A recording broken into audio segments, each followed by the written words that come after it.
Hey everyone, welcome to our session today on how to build solid buyer personas that will guide your content strategy.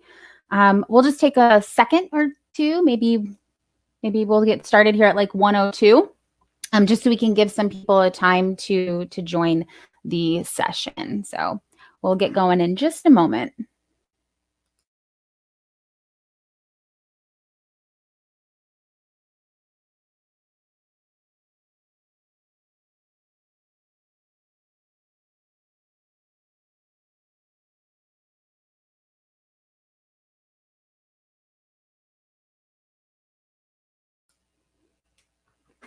For those of you that are just joining, thank you guys for joining. We're going to be talking about building solid buyer personas that can guide your content strategy.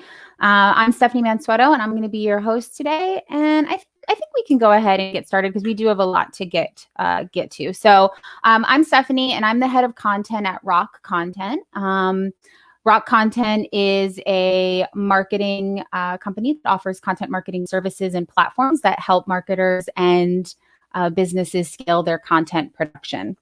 But today we're not talking about Rock. We're going to be talking about personas and how you can create really effective ones that can help guide your content strategy. So before we jump in, let's do a little bit of housekeeping. So I'm showing today a really full deck with a lot of information, and there's going to be some links that will include some resources that will help you create better personas for your marketing. If you would like to access this deck, please register here. The links are also in the description for this webinar. There you will have full access to the presentation that I'm sharing with you today, including all of the links and tips and tricks and all that stuff. And if you do register in that link above, also going to get this recording, and you'll be able to watch it again and share it with your colleagues and friends. They too can hear me say 100 times. We definitely recommend that you connect with us on LinkedIn, Twitter, or Instagram. We're always sharing marketing tips for, those of you that may be starting out in marketing, and then also for those of you that are, deep into your marketing career and just looking to get some inspiration or try something new. So please follow along. We're always hosting webinars. We have another one, I want to say it's next Thursday, where I'm going to share best practices for creating calculators. Really complex marketing tool, but something that is incredibly valuable. So, follow along and join us. And then if you can, visit us at rockcontent.com/blog to get even more tips on creating content. We have a really in-depth blog that's always posting really great information, and we love it, and we want you to join along in the conversation. Okay, so that's enough self-promotion for now. We have a lot to get into. This is a very tactical webinar where I'm going to share a lot of things that you can do in order to create those personas. So let's get this party started and move on. Okay, so the very first thing that I think we have to talk about when we're talking about personas is, what the heck are they, right? Like, what is a persona and why are they important? The truth is that personas are not going to be something that is really new to you. No matter where you are in your career, you've definitely heard the term persona before. It used to be something that you would hear during the web design phase, right? Like the UX team was like, we need to create personas so that we can create an information architecture that's going to work for our target audience. And that's where personas seem to be, early on in my career, that's where I seem to hear it the most, is the web design team. They were creating personas, and those personas were just focusing on the actions that user or that persona would take when they land on our website. Where were they going to go? What information did they want to see? What's going to motivate those personas to take action?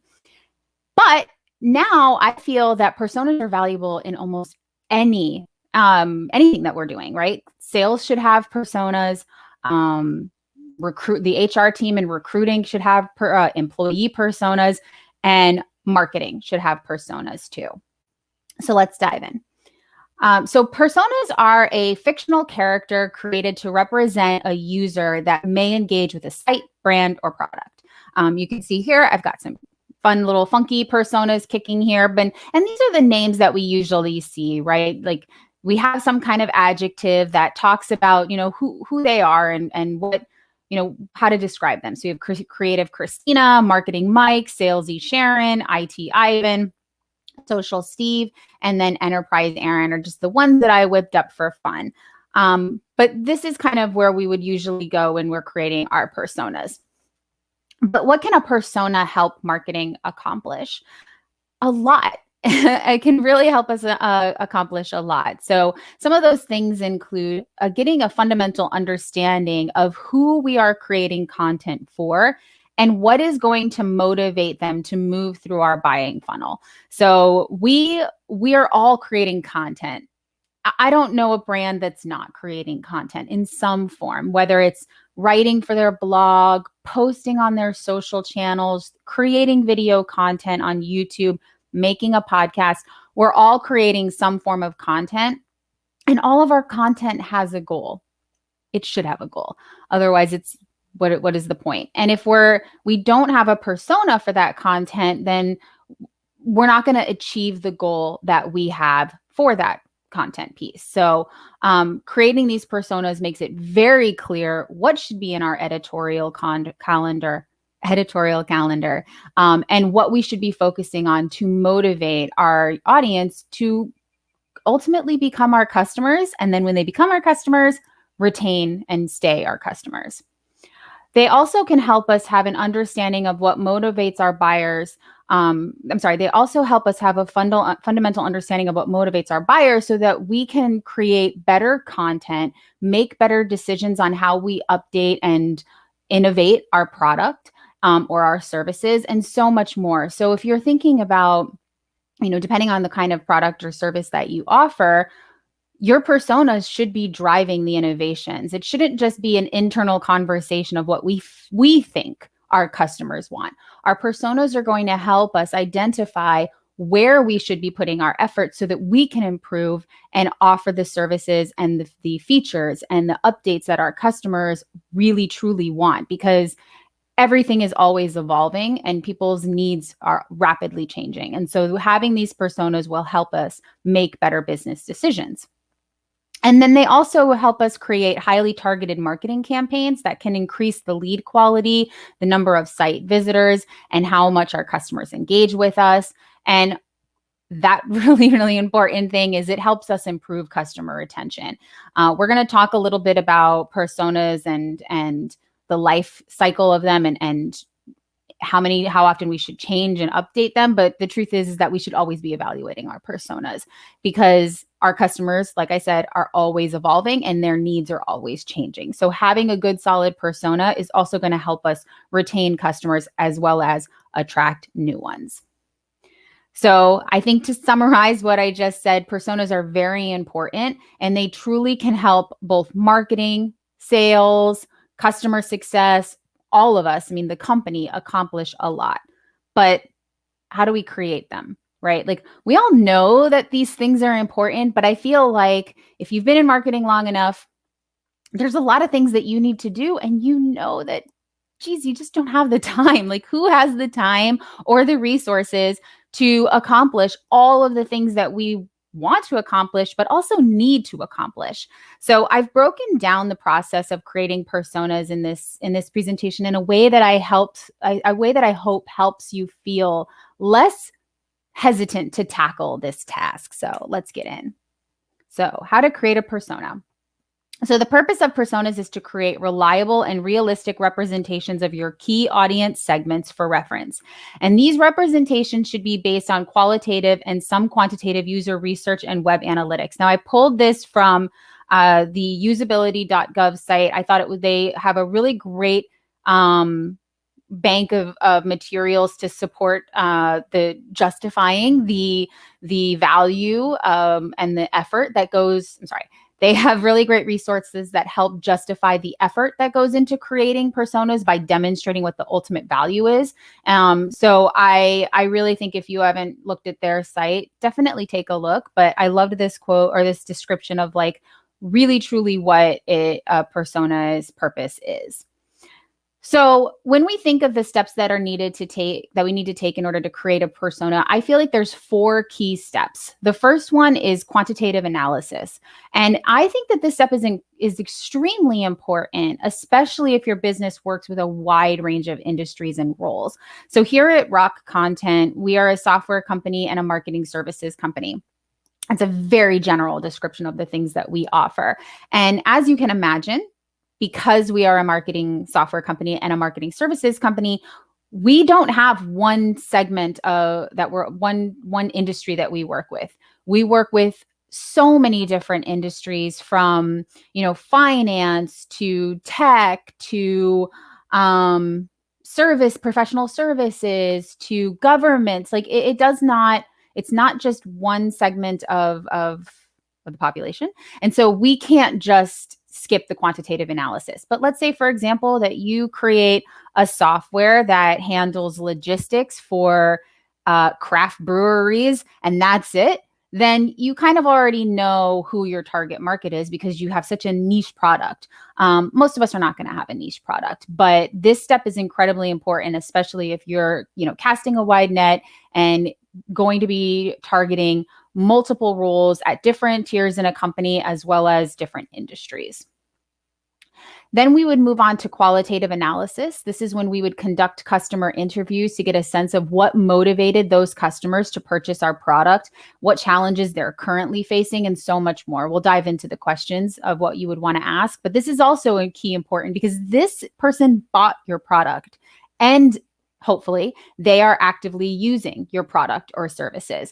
Getting an understanding of what motivated them and what they want to see happen with your brand in the future or with your product or services is also going to help you create personas to target the right new customer. Once we gather all of this information, then we're going to move on to drafting personas.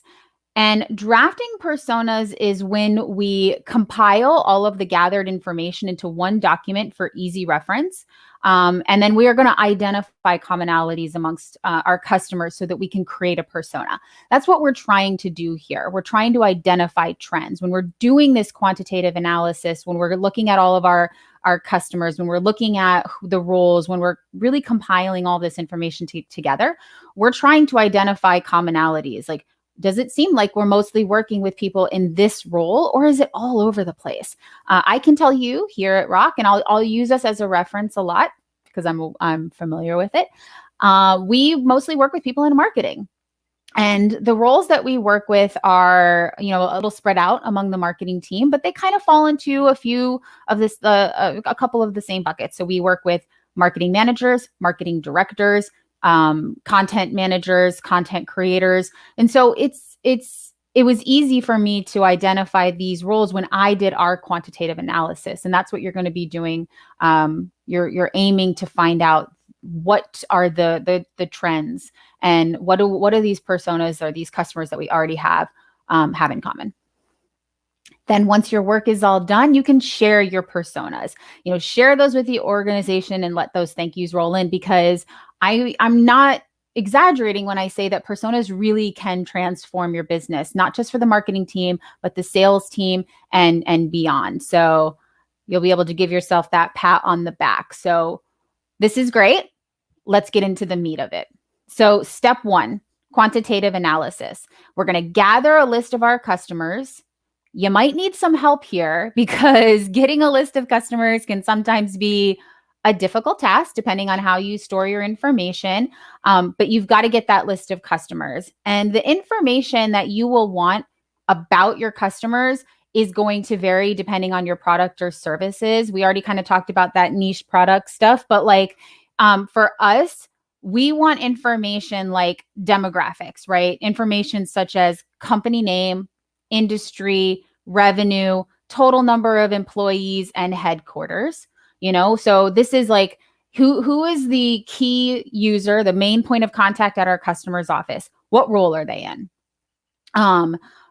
What company do they work with? And what is the size of the company that they are in? Are they an enterprise company? Are they a smaller business? how many employees do they have and where are they headquartered? Because that's going to help us understand what region are we in. Are we actually going to go through this and notice that we don't have as many customers in the US as we originally thought? So it's really important for you to capture all of that demographic information and put it into one central location. Then you're going to want to find out the revenue information. What are we making with these people? What have they spent with us? What is their average contract value or total lifetime value? How much are they purchasing our services? Or, are they at risk? Do they become at risk every year when it's time for them to renew? All of this information is super helpful because then you can start to even think about negative personas too. And then engagement information. How often are they logging in and using our product? How often do they reach out to support because they don't know how to use our product? When was the last time that they logged in? And how adopted are they? Are they creating stuff constantly using our product? Or did they subscribe to it and now it's just sitting there? And I know that some of this stuff might not be relevant because you may not have a SaaS product like we do, or you might not have services like we do, but it's the same general idea, right? So how often do they use our product and how often do they reach out? If you have a physical product that's in the consumer's hands, it might be a little bit different, but analyze your sales, analyze the vendors that sell your product. How often are those vendors restocking their shelves with your product? And get a sense of, what are they seeing in the market when they sell your product? So even though it's a little easier if you have a digital product where you can log in and see how often your customers are engaging with your product, you can still get a sense of this by analyzing your total sales.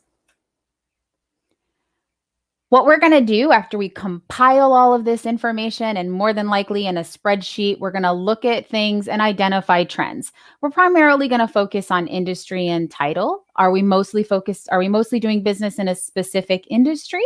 How many customers do we have in each one of our industries? And that'll help us identify who really truly is using our product.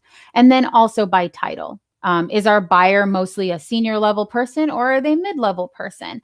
Are they primarily on a specific team? You might find out that your customers are in a completely different team than you thought. And that's going to help you change the way that you talk to them in the content that you create. Step 2, we're going to do a qualitative analysis. So we've done the quantitative. Now let's move over to the qualitative. And now this is when we really get to know who our customers are. We've learned their titles, we've learned their names, we've learned about their industries, but we don't really know them yet. So we're going to try and do some customer interviews.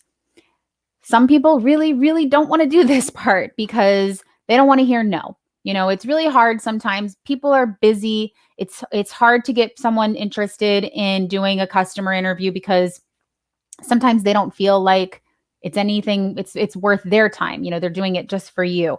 But I've tell you that when I first started doing persona development, I got a lot of no's from our customers. And then I realized that I was not selling the value to them of doing a customer interview with me. And so I started to change my emails and my requests to be more about how this is going to benefit you. And then I started to see that I got more yeses from our customers. So, I think that one of the most important things is you're going to have a bunch of questions and you will need them answered, right? In a timely fashion, not immediately. We don't have to be exactly like Arnold Schwarzenegger here, but your customers are going to see value if you position the request in the right way. I just wanted an excuse to throw a kindergarten cop meme in there. Okay, so I also think it's important to think about interviewing your customers more than just for persona development, right? Like your interviewing of your customers should be an ongoing part of our product and marketing strategy because their insights can help with major business decisions. So if you're doing this more regularly, if you're offering them incentives to participate, you're going to get more yeses than no. So our recommendation here is to select a handful of customers to interview and get support from customer success or sales if needed. I will not just randomly reach out to customers. I need support from the customer success managers in order to identify a wide range of customers, right? Like this one is adopting the platform and loves it, or this one is not. And then I compile a list together and I reach out. I need help and support. Sometimes I want customer success to intro me because they may or may not know who I am, and I don't want to come in there, out of nowhere and slide in with some demands and requests. So use your team and the other teams at your organization to get the help if you can. But here's the things that you are really, really trying to uncover in your customer interviews is, what really motivated this customer to use our product, and how are they using it today? We really want to see, like, what was the challenge that ultimately brought you to us, and how is this product helping you to solve those challenges?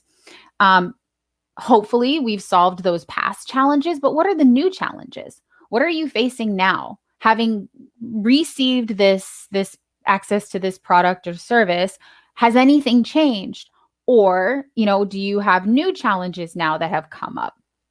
And I also really try to get a deeper understanding of their roles and the goals and KPIs that they're held to. So everybody has a KPI.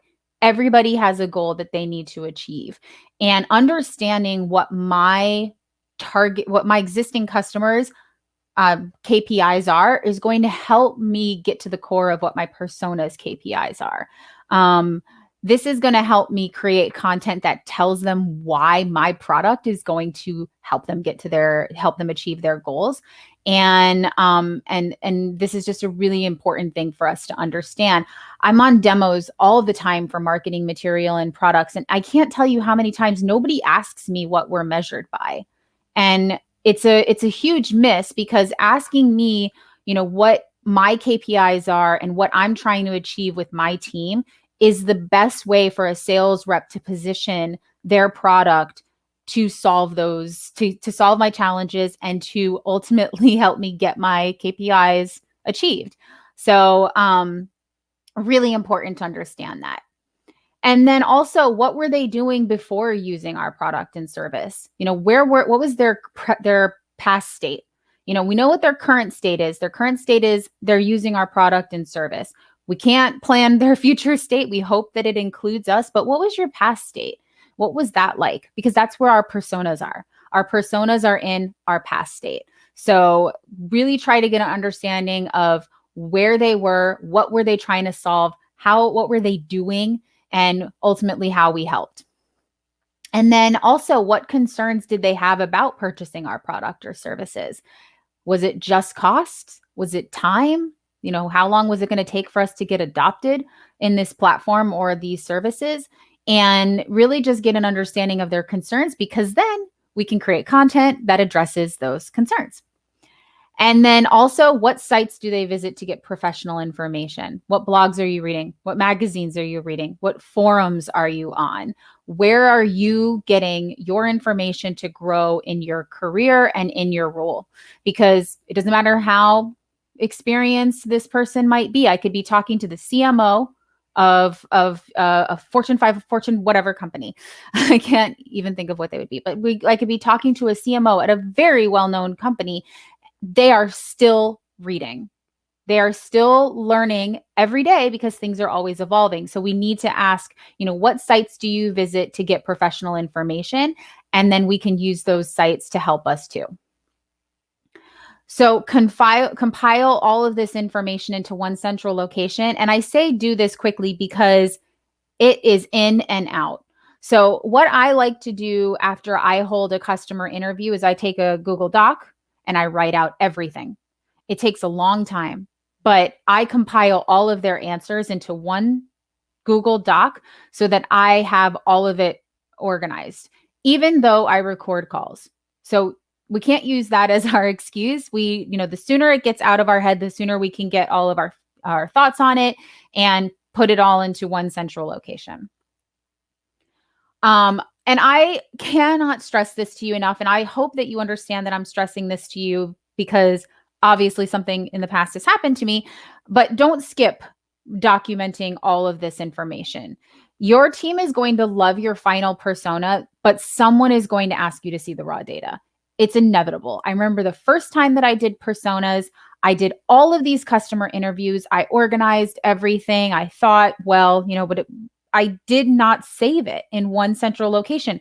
Every time I completed a persona, I removed everything, which was very dumb on my part, because eventually a leader came to me and said, "Hey, we love this persona. Can you show me the raw data?" So don't be like me. Save it in one central location, and just be prepared to share it. So make it so that it's clean, easy to understand, and organized in a way that you could hand it off to someone who was not involved in that or those early stages of developing that persona. All right. So step number 3 is we're going to start drafting those personas. So we've compiled so much information. We're ready to really create our personas for our content strategy. So some of the things, like this is a very brief overview of the personas that we have here at Rock. We have Marketing Mary. So Marketing Mary is located in North America. She is using our products to capture higher qualified leads and scale her content production. And I put her age range between 35 and 45 and an income over 100 and 100K. And her job title is Director of Marketing. And then I wrote a brief little blurb about her. Don't worry, guys, we're going to get into something better in a second. But these are just some of the details that, after researching our target audience, talking to our customers, this is a little bit about one of our personas. So cool, has a lot of great information. This is Marketing Mary. Marketing Mary looks really cool, doesn't she? She's got a really nice little graphic. I would love to send this to my boss. But as I'm sure you can imagine, if you don't have a designer, you're probably going, well, how am I going to make one that looks like that? Well, I'm very happy to share with you guys that we have a nifty tool to help you create that. So I'm going to walk you guys through this tool right now, because we definitely encourage you to take some of the effort off of your team, and let's create a buyer persona for you using a persona generator. So this is a persona generator that we created using one of our products, which is Ion. And this is going to really help you guys create a beautiful persona. Now, you cannot skip steps 1 and step 2 first, but once you get to step 3 and you're ready to start creating these personas, this tool is going to come in really, really handy. You can engage with it now if you already know who your personas are, but just a great tool. So here you can see we're asking you to enter in, what would you like to name your persona? I did go ahead already and pre-fill these in just so that you guys can see. We're calling her Marketing Mary. And then here we can pick an avatar for Marketing Mary. So this is Marketing Mary's avatar today. I mean, I really like this side ponytail business, and obviously I love that mustache, but we'll go ahead and we'll keep her right here with her green shirt and pretty earrings. And then you select an age range for your persona, because listen, like, yes, we are, age is just a number in terms of, a lot of things, but here we want to talk to our persona in her language, right? So my persona for Marketing Mary is a little bit older. She's very educated and experienced in terms of her career. And so I'm not going to talk to her with the same language that I would talk to an intern who I'm trying to, hire. So I'm going to use a different language and a different tone. So I think it's really important to kind of focus in on the age group and also talk a little bit about the things that concern Mary. So we've got her here at 41 to 59. And where does Mary live? Mary's living in the US. And then Mary's salary range, we put it here. You can select from a drop down. And then we have Mary's marketing Mary's education level. And Mary has her master's degree. So she's very educated and she's been in marketing for a long time. So we'll just go ahead and put MBA. And then what is Mary's marital status? I put her as married. And I love that we didn't include it's complicated. But go ahead and select Mary's marital status. And then I created this little mini bio about Mary. She's a marketing manager or marketing director with a team of 7, and her team is responsible for all marketing activities, including content, branding, events, and more. That tells me Mary is busy. Mary has a lot going on and she needs help scaling her marketing activities and stretching her budget, right? She's not focused on only one segment of the marketing team. She's overseeing it all. So put all of that in there and delete my extra period and then go forward. We put in Mary's marketing title as director, and then she works at a large technology company.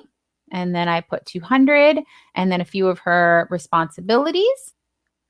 She's measured in leads and she is struggling to get high quality leads. And let's go ahead and also add scale content production. Okay. And then here's some of the technologies that Mary uses. And then now, hooray, we have Marketing Mary, our buyer persona. So with what I put into this experience, I was able to get this image of Mary, her name and title, her age range, a short little bio, and then just some personal details and career information about Mary. Now, this is pretty cool because this took a lot of effort of not having to design something in Photoshop or, hand something over to my team that was just, in a Google slide. It's really, really well done. And then I can download my persona right here and it'll give me a PDF of my persona so I can easily share it with my team. So I definitely recommend that you guys check this out. If you want, you could always add more stuff in here too. We kept this kind of simple, but you can get really, really detailed in what you would like to include in your persona. Awesome. So let's see. Okay, so I love that tool. I hope you guys use it and find it helpful as well. And it saves you a lot of time because if there's one thing that none of us have is more time. So now that you've done the hard work of researching and writing your persona's bio and leveraging that sweet tool that I just showed you guys to create something that was attractive, easy to share, you are at a position where you can distribute your personas to your team. And you are going to be loved by everyone because personas truly, truly, truly are something that change a lot of things. They really, really help the way that we create our content. I could go on and on and on. They're just incredibly important for any marketing team to have really, really great personas. So yes, pat yourself on the back, pour yourself a drink, take all of the credit because you did all the work and watch the value come in. But now what? Right? Now what? It's time to put our personas to use.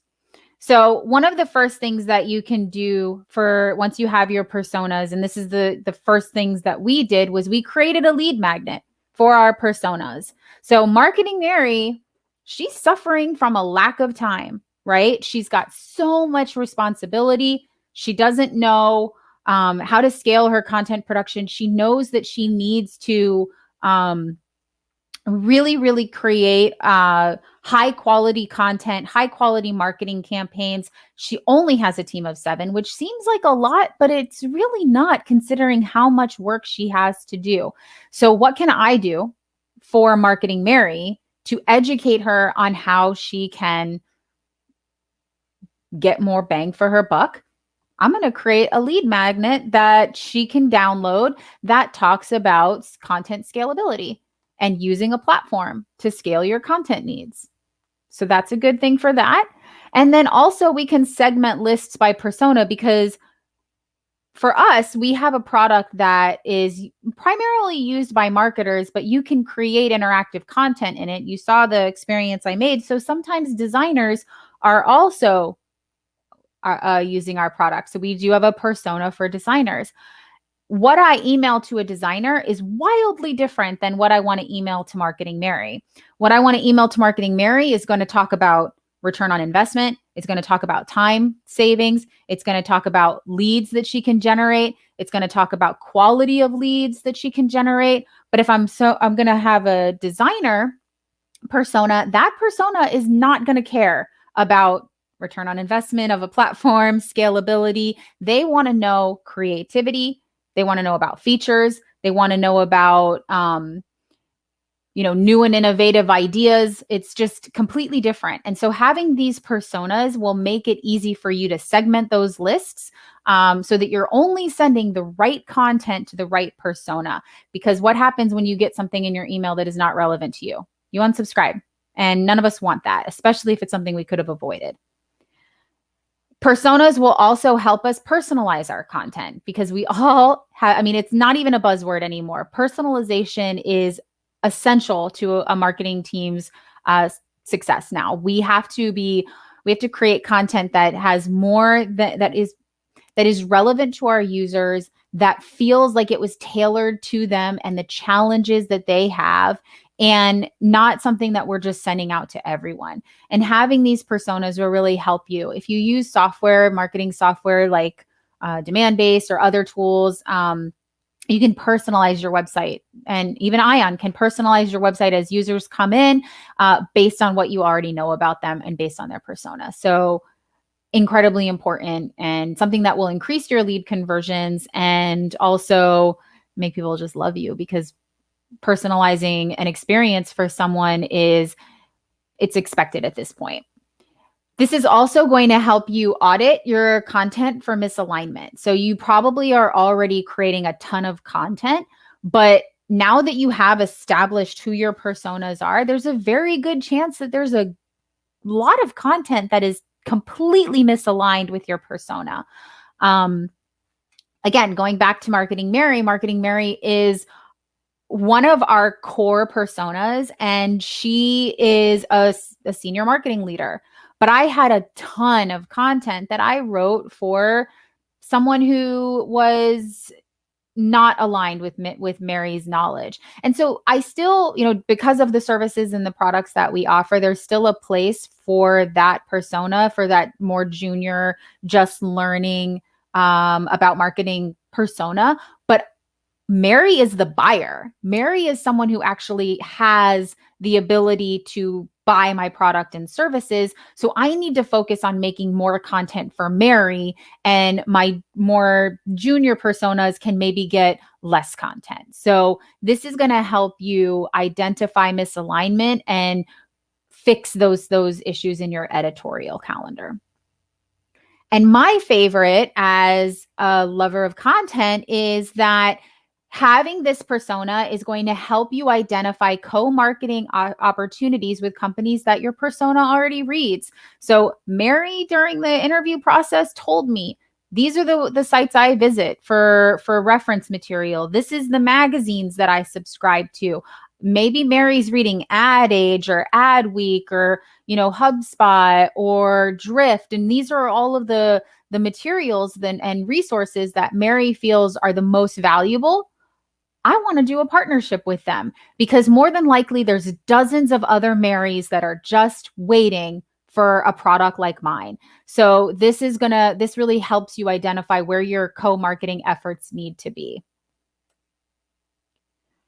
Now, we didn't dive too much into this today because I think the most important thing was talking about those buyer personas. But once you have a handle on your buyer personas, I really think it's important and extremely valuable to the business to start thinking of the negative personas.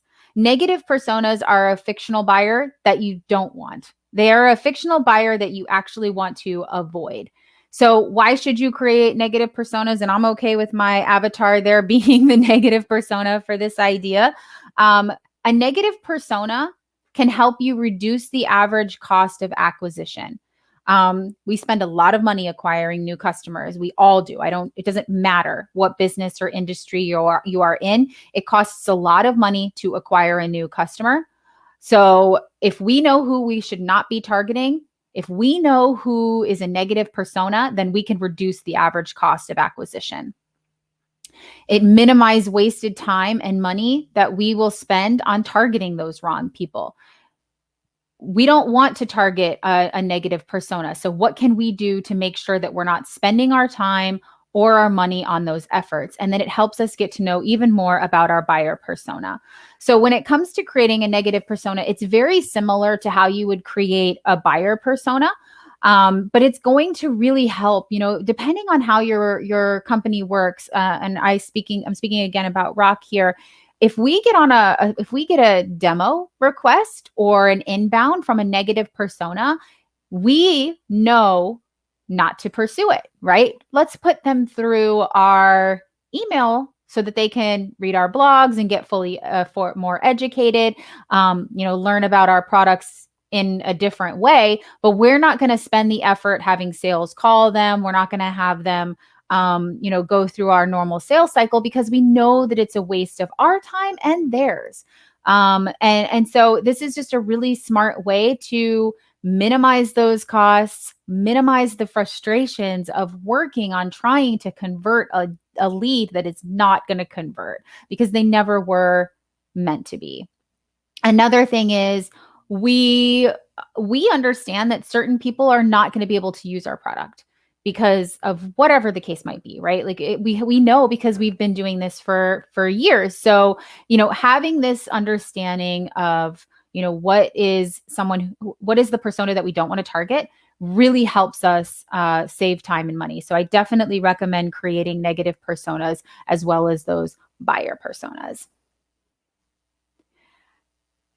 Okay, deep breath because we've been talking for 45 minutes here. So I know I went through a lot of information, a lot of steps that you guys need to take in order to create and generate really high quality personas. We do also have an ebook for you that you guys can go ahead and download to really dive into the tactical part of creating your next buyer persona.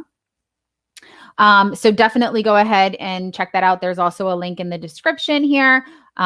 Just some light reading to further educate you guys. So my key takeaways for you guys today on the things that you need to do in order to create your personas, and I think that these are incredibly important steps, is do not skip the research. I know that I had a general idea of who Marketing Mary was. I knew that Marketing Mary was one of our customer or was a director more than likely because I had a lot of conversations with our customers, but there were things that came out during my research that I had no idea about. And so even though I had a general idea of who my persona was, I did not know them as well as I did after I did all of that research. So no matter what you end up doing, do not skip the research part of the qualitative steps within the persona process. It's an essential part of development of your buyer persona, and it's going to help you identify trends. I think that this is just a key step. So the next step here is save your data. Put all of your research in one place. Your persona is going to help the business, but you will likely have questions about the background. Yes, it's important to save all of that data. Yes, it's important to create a really good persona, but someone's going to ask you questions. So make sure you save all of that in an easy to reference format. Usually Excel spreadsheet or Google Sheet, sometimes with links out to Google Docs, but make sure that you save all of that. And then make your personas accessible. The easier it is to understand your persona, the better. So keep the layout and design simple so that everyone on the team gets it. Use the tool that I showed you guys. It's really, really helpful, and it's going to make beautiful personas for you. And no matter what you end up doing, always evaluate your persona. Just keep on evaluating them, because your product changes, your services changes, the market changes, everything changes. So who you are targeting should too. And if you're a marketing Mary or a technical Tom or a social Susan, or anyone, really, truly, we offer a lot of really great webinars that are aiming to educate you. I mentioned that we have the webinar next week about calculators. We invite you guys to follow along. I love doing these webinars for you guys, and I hope they're really helpful. So, please go ahead and follow us along. And thank you. Thank you for joining me. And I hope this was really helpful for you guys. We have a lot of great resources to go along with this session. If you have any questions about anything that I just shared with you guys, I would love for you to connect with me on LinkedIn. Or you can send me a Twitter, Stephanie Mansueto, or send me an email too. And if you have an idea for a future one of these sessions, I'd love to hear your feedback too. So thank you guys. You get 14 minutes back of your day. So thank you, and have a great rest of your Tuesday.